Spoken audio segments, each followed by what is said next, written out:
Olá, tudo bem? Espero que sim. Vamos para a nossa leitura bíblica? Livro de Êxodo, capítulo 13. A consagração do primeiro filho. O Senhor disse a Moisés: Consagre a mim todos os primeiros filhos homens dos israelitas. O primeiro filho de cada família e a primeira cria dos animais me pertencem. Então Moisés disse ao povo: Este é um dia a ser lembrado. É o dia em que vocês deixaram o Egito, onde eram escravos. Hoje o Senhor os tirou de lá pela força de sua mão poderosa. Lembrem-se de não comer coisa alguma com fermento. Neste dia, no mês de Abibe, vocês foram libertos. Depois que o Senhor os fizer entrar na terra dos cananeus, dos hititas, dos amorreus, dos heveus e dos jebuseus, celebrem esta cerimônia neste mesmo mês, a cada ano. Ele jurou aos seus antepassados que lhes daria esta terra, uma terra que produz leite e mel com fartura. Durante 7 dias, vocês deverão comer pão sem fermento. No 7º dia, façam uma festa ao Senhor. Comam pão sem fermento nos 7 dias. Nesse período, não deve haver nenhuma comida fermentada, nem a mínima quantidade de fermento dentro do seu território. No 7º dia, cada um explique a seu filho: Hoje celebro aquilo que o Senhor fez por mim quando saí do Egito. Essa festa anual será um sinal visível para vocês, como uma marca gravada na mão ou um símbolo colocado na testa. Ela servirá para lembrá-los sempre de manter as instruções do Senhor em seus lábios, pois o Senhor os resgatou do Egito com mão poderosa. Portanto, cumpram a ordem de realizar a festa a cada ano na data estabelecida. É isto que farão quando o Senhor cumprir o juramento dele a seus antepassados. Quando ele lhes der a terra onde vivem os cananeus, apresentem ao Senhor todos os primeiros homens e todos os machos das primeiras crias, pois pertencem ao Senhor. Para resgatar a primeira cria dos jumentos, entreguem ao Senhor como substituto um cordeiro ou um cabrito. Caso não resgatem o animal, terão de quebrar o pescoço dele. Quanto aos primeiros filhos homens, será obrigatório resgatá-los. No futuro, seus filhos lhe perguntarão: O que significa tudo isso? E vocês responderão: Com a força da sua mão poderosa, o Senhor nos tirou do Egito, onde éramos escravos. O faraó se recusou teimosamente a nos deixar sair, por isso o Senhor matou todos os primeiros filhos homens da terra do Egito e também os machos das primeiras crias dos animais. É por isso que hoje sacrificamos todos os machos das primeiras crias ao Senhor, mas sempre resgatamos os primeiros filhos homens. Essa cerimônia será como uma marca gravada na mão ou um símbolo colocado na testa. É uma lembrança de que a força da mão poderosa do Senhor nos tirou do Egito. O desvio pelo deserto. Quando, por fim, o faraó deixou o povo sair, Deus não os conduziu pela estrada principal que corta o território dos filisteus, embora fosse o caminho mais curto. Deus disse: se eles tiverem de enfrentar uma batalha, pode ser que mudem de ideia e voltem ao Egito. Por isso, Deus fez o povo dar a volta pelo deserto rumo ao Mar Vermelho. Assim, os israelitas saíram do Egito como um exército preparado para marchar. Moisés levou consigo os ossos de José, pois José havia feito os filhos de Israel jurarem, dizendo: Deus certamente virá ajudá-los. Quando isto acontecer, levem meus ossos daqui com vocês. O povo saiu de Sucote e acampou em Etã, à beira do deserto. O Senhor ia diante deles. Durante o dia, guiava-os com uma coluna de nuvem, e durante a noite fornecia luz com uma coluna de fogo. Isso permitia que caminhassem de dia e de noite. E a coluna de nuvem não se afastava do povo durante o dia, nem a coluna de fogo durante a noite. Capítulo 14. O Senhor disse a Moisés: Ordene aos israelitas que deem a volta e acampem em Pi-Hairote, entre Migdol e o mar. Acampem ali, à beira do mar, em frente a Baal-Zefon. O faraó pensará: os israelitas estão vagando perdidos, prisioneiros no deserto. Mais uma vez endurecerei o coração do faraó e ele os perseguirá. Planejei tudo isso para mostrar minha glória por meio do faraó e de todo o seu exército. Então os egípcios saberão que eu sou o Senhor. E os israelitas assim fizeram. Os egípcios perseguem Israel. Quando o rei do Egito soube que o povo de Israel havia fugido, ele e seus oficiais mudaram de ideia. O que fizemos? Perguntaram. Como podemos deixar todos os escravos israelitas escaparem? Então o faraó mandou preparar sua carruagem e convocou suas tropas. Levou consigo 600 dos melhores carros de guerra, além das demais carruagens de batalha do Egito, cada uma com o seu comandante. O Senhor endureceu o coração do faraó, rei do Egito, para que ele perseguisse os israelitas que haviam partido triunfantemente. Os egípcios os perseguiram com todas as forças do exército do faraó, todos seus cavalos e carros de guerra, cavaleiros e tropas, e os alcançaram no acampamento em Pi-Hairote, à beira do mar, em frente a Baal-Zefon. Quando o faraó se aproximava, os israelitas levantaram os olhos e viram os egípcios marchando contra eles. Em pânico, clamaram ao Senhor e disseram a Moisés: por que você nos trouxe ao deserto para morrer?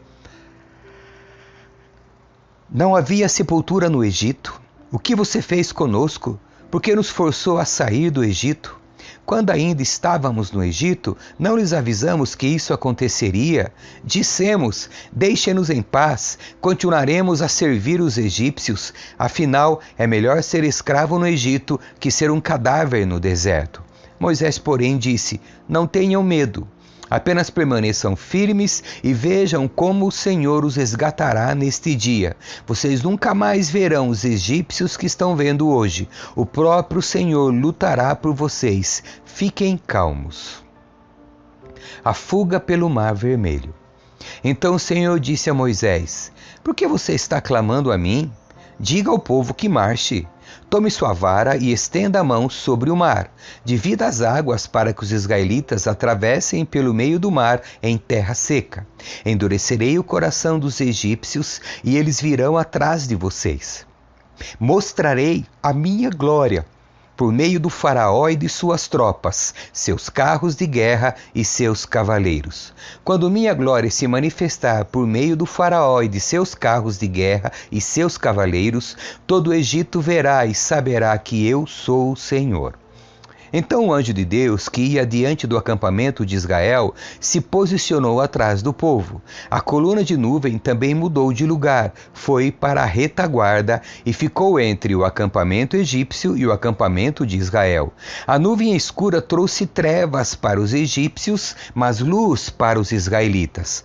Com isso, os dois grupos não se aproximaram durante toda a noite. Então Moisés estendeu a mão sobre o mar e com um forte vento leste, o Senhor abriu caminho no meio das águas. O vento soprou a noite toda, transformando o fundo do mar em terra seca. E o próprio Israel atravessou pelo meio do mar, caminhando em terra seca, com uma parede de água de cada lado. Os egípcios, com todos os seus carros, cavalos e cavaleiros, perseguiram o povo até o meio do mar. Mas, pouco antes de amanhecer, do alto da coluna de fogo e de nuvem, o Senhor olhou para o exército dos egípcios e causou grande confusão entre eles. Ele travou as rodas dos carros, dificultando sua condução. Fujamos daqui, para longe do povo de Israel, gritaram os egípcios. O Senhor está lutando por eles e contra o Egito. Então o Senhor disse a Moisés: estenda a mão sobre o mar outra vez, e as águas correrão fortemente de volta a seu lugar e cobrirão os egípcios, seus carros de guerra e seus cavaleiros. Assim, Ao amanhecer, Moisés estendeu a mão sobre o mar e as águas voltaram fortemente a seu lugar. Quando os egípcios tentaram escapar, foram de encontro às águas e o Senhor os arrasou para dentro do mar. As águas voltaram e cobriram todos os carros de guerra e cavaleiros, todo o exército do faraó. Nenhum dos egípcios que havia perseguido os israelitas até o meio do mar sobreviveu. O povo de Israel, por sua vez, atravessou pelo meio do mar em terra seca, enquanto as águas formavam uma parede de cada lado. Foi assim que o Senhor libertou Israel das mãos dos egípcios naquele dia, e os israelitas conseguiam ver os cadáveres dos egípcios na praia. Quando o povo de Israel viu o grande poder do Senhor contra os egípcios, encheu-se de temor diante dele e passou a confiar no Senhor e em seu servo Moisés. Capítulo 15. Cântico de libertação. Então Moisés e o povo de Israel entoaram este cântico ao Senhor. Cantarei ao Senhor, pois ele triunfou gloriosamente, lançou no mar o cavalo e seu cavaleiro. O Senhor é minha força e minha canção, ele é meu Salvador. É o meu Deus e eu o louvarei, é o Deus de meu pai e eu o exaltarei. O Senhor é guerreiro, Javé é seu nome. Lançou no mar os carros de guerra e as tropas do faraó. Os melhores oficiais egípcios se afogaram no mar vermelho. Águas profundas os encobriram e afundaram como pedra. Tua mão direita, ó Senhor, é gloriosa em poder. Tua mão direita, ó Senhor, despedaça o adversário. Na grandeza de tua majestade, derrubas os que se levantam contra ti. Envia tua fúria ardente, que os consome como palha. Como forte sopro de tuas narinas, as águas se amontoaram, como muralhas se levantaram, e no coração do mar se endureceram. O inimigo dizia: eu os perseguirei e os alcançarei, eu os saquearei e deles me vingarei. Puxarei minha espada e com forte mão os destruirei. Mas tu sopraste com teu fôlego, e o mar os encobriu, afundaram como chumbo nas águas poderosas. Quem entre os deuses é semelhante a ti, ó Senhor, glorioso em santidade, temível em esplendor, autor de grandes maravilhas? Estendeste tua mão direita e a terra engoliu nossos inimigos. Com teu fiel amor, conduzes o povo que resgataste. Com teu poder, o guias à tua santa habitação. Os povos ouvem e estremecem, a angústia se apodera dos que vivem na Filístia, aterrorizam-se os líderes de Edom, estremecem os nobres de Moabe, desfalecem os habitantes de Canaã. Espanto e terror caem sobre eles. O poder do teu braço os deixa paralisados como pedra, até teu povo passar, ó Senhor, até passar o povo que compraste. Tu os trarás e os plantarás em teu próprio monte, no lugar reservado, ó Senhor, para a tua habitação, o santuário, ó soberano, que tuas mãos estabeleceram. O Senhor reinará para todo o sempre. Quando os cavalos, os carros de guerra e os cavaleiros do faraó entraram no mar, o Senhor fez as águas do mar voltarem sobre eles. Mas o povo de Israel atravessou pelo meio do mar em terra seca. Então a profetisa Miriam, irmã de Arão, pegou um tamborim e todas as mulheres a seguiram, tocando tamborins e dançando. E Miriam entoava esta canção: Cantem ao Senhor, pois ele triunfou gloriosamente, lançou no mar o cavalo e seu cavaleiro. Água amarga em Mara. Em seguida, Moisés conduziu o povo de Israel do Mar Vermelho para o deserto de Sur. Caminharam pelo deserto por 3 dias sem encontrar água. Quando chegaram a Mara, descobriram que a água era amarga demais para beber, por isso chamaram aquele lugar de Mara. O povo começou a se queixar e se voltou contra Moisés. O que beberemos? Perguntaram. Então Moisés clamou ao Senhor e o Senhor lhe mostrou um pedaço de madeira. Moisés o jogou na água e ela se tornou boa para beber. Foi em Mara que o Senhor instituiu o seguinte decreto como norma para prover a fidelidade do povo.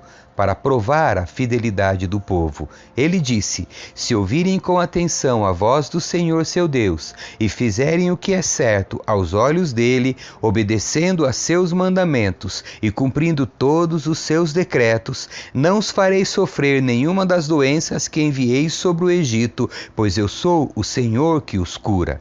Depois que saíram de Mara, os israelitas viajaram até Elim, onde se encontraram 12 fontes de água e 70 palmeiras, e acamparam ali, junto às águas. Capítulo 16. Maná e codornas. A comunidade de Israel partiu de Elim e chegou ao deserto de Sim, entre Elim e o monte Sinai, no 15º dia do 2º mês após a saída do Egito. Também ali, toda a comunidade de Israel se queixou de Moisés e Arão. Se ao menos o Senhor tivesse nos matado no Egito, lamentavam-se. Lá nós nos sentávamos em volta das panelas cheias de carne e comíamos pão à vontade. Mas agora vocês nos trouxeram a esse deserto para nos matar de fome.